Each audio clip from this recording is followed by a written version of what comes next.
I'd like to request all of you to please welcome onto the stage Nishant Patel, co-founder and CTO, ContentStack.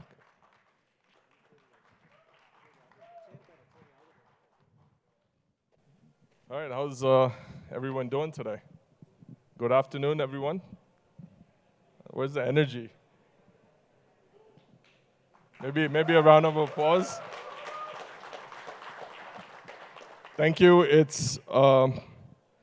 I'm actually grateful and humbled to be at this stage today.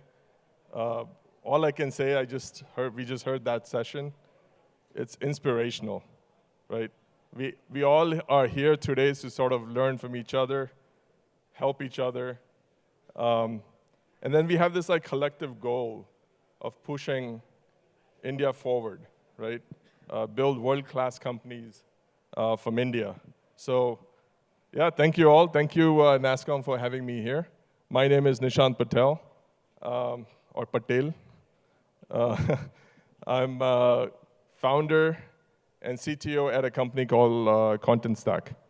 So let's start just talking about NASSCOM.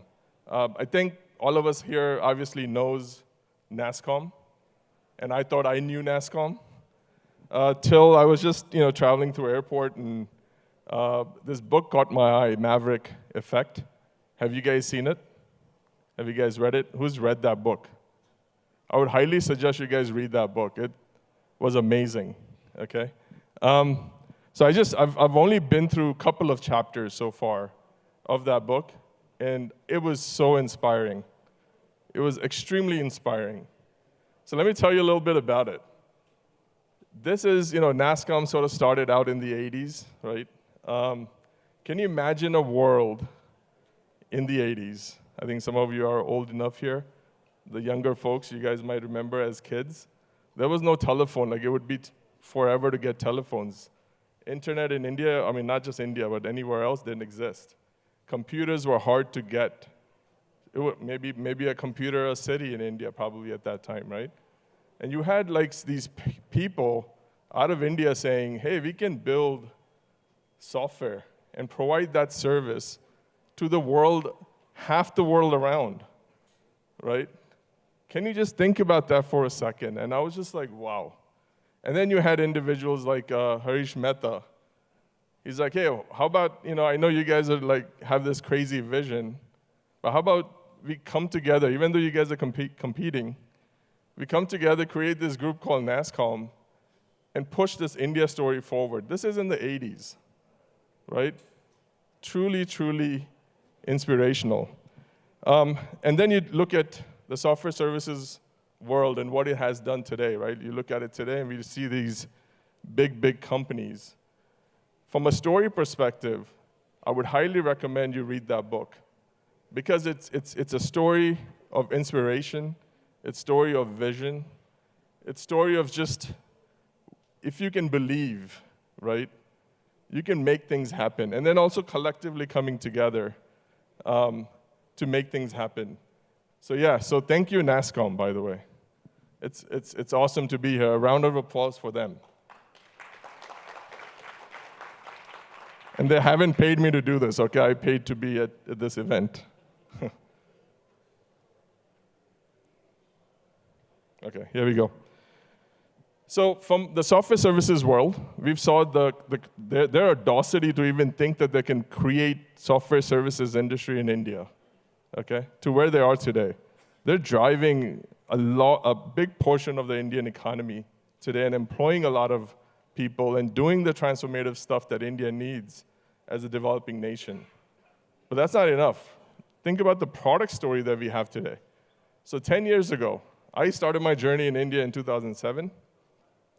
10 years ago, or 15 years ago, if you had told me that India is going to have world-class products, I'd just laugh at them like, oh, there's no way.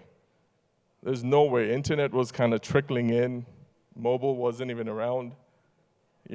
Think about that. And think where we are today, right? So you have companies like Zoho, Postman, BrowserStack, Freshworks. The list goes on and on and on, right? I'll tell you a little bit about Postman. Do you guys know about Postman? Yeah, maybe the techie developers probably do. right? Yeah, you do. So I ran into Abhinav. We were using Postman before I ran into Abhinav, okay? It's a developer tool. 20 million developers around the world use this tool. 20 million developers. If you're building software today, you're not doing it without Postman. That's how big of an impact this company has, and it's built from India, right? I ran into Abhinav in I had a small office in San Francisco. Abhinav got an office right next door. I was so excited to meet this person because all our developers are also using this tool, right? Such a nice guy. He was at an early stage. I was at an early stage.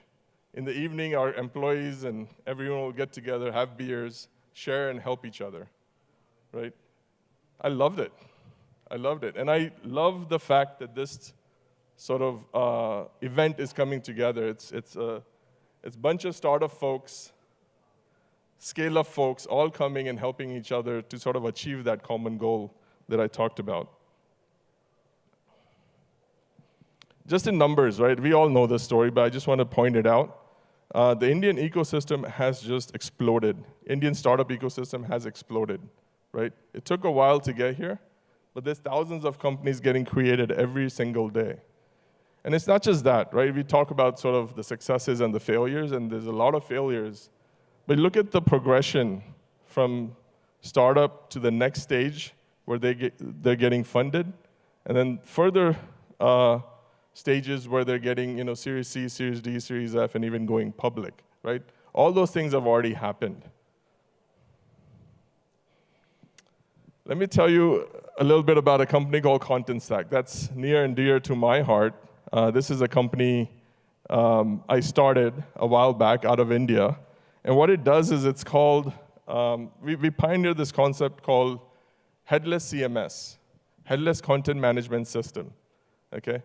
And what that means is we provide this platform that brands around the world can use to manage and host their content on ContentStack and deliver it wherever they need, thereby giving whatever experiences that they're trying to build, a web, a mobile, or be it a gaming console, all those things are possible using ContentStack.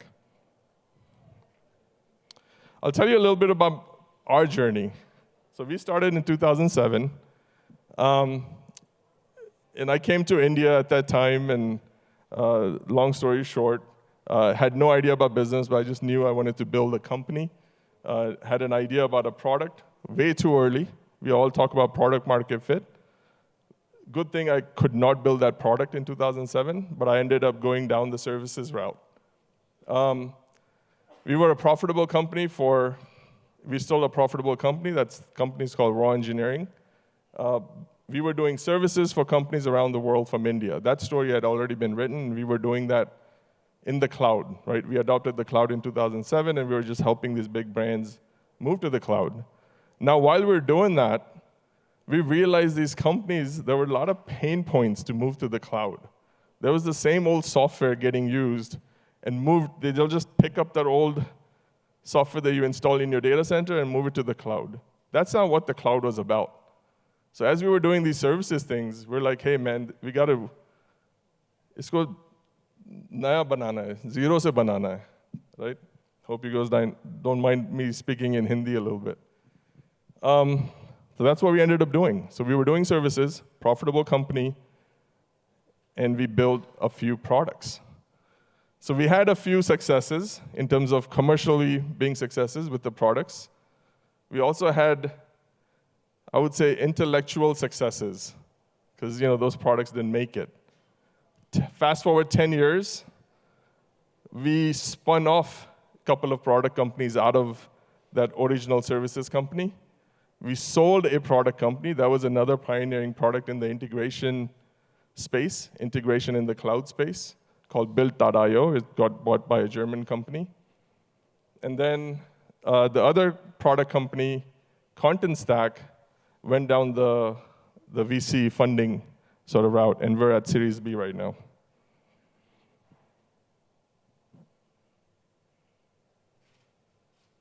Okay. In terms of scale, right? We talk about scale. So I'm thankful for the first person that, the company that basically gave us, and it was a company called Bossa Nova, back in 2013, 2014, believed in us, believed in the product. They gave us a chance. Fast forward to today, we have customers across the world, 70 plus countries. Most of the brands that you can think of are on our platform. They all have massive content challenges, and ContentStack is sort of the key software that they use to manage and deliver that content and experiences for their customers around the world, right? In terms of scale, so scaling obviously is not easy. How many of you guys have a startup right now, like in the early stages?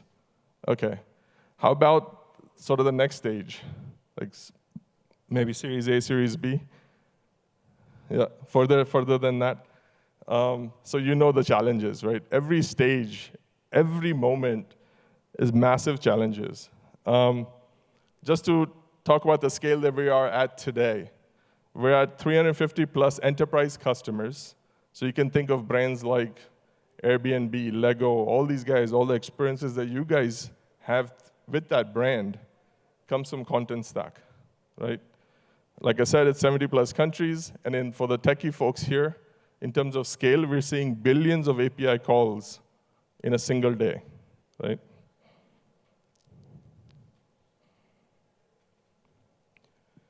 So everyone on this sort of startup, right, everyone has a story. We have our story. There's a lot of individuals here that have been through that story, either startup, scale up, whatever stage you are in. There's a lot of lessons to be learned. And we feel, we've done the services stuff, we've done multiple products, we've sold companies, we've raised a lot of capital. I'm not going to talk about it today, I only have 15 minutes here, but we have a session tomorrow. We have a masterclass tomorrow that will share our learnings and maybe even learn from you guys in sort of a discussion that we can have, right? So the session is at 12 o'clock tomorrow. It's upstairs. And then I think, lastly, I just want to, the Indian product sort of ecosystem is pretty successful today, right? But I feel like we're just getting started. We're still at that early stage. We are just getting the momentum. We're sort of standing on the shoulders of all these successful software services companies. They've already paved the path for us. I think we got to think even bigger. ContentStack wants to be the single platform that delivers all the content for the entire world out of India, right? So we have to think bigger. We can do it. So we got to believe in ourselves. And this picture, I'm sure you guys have seen this.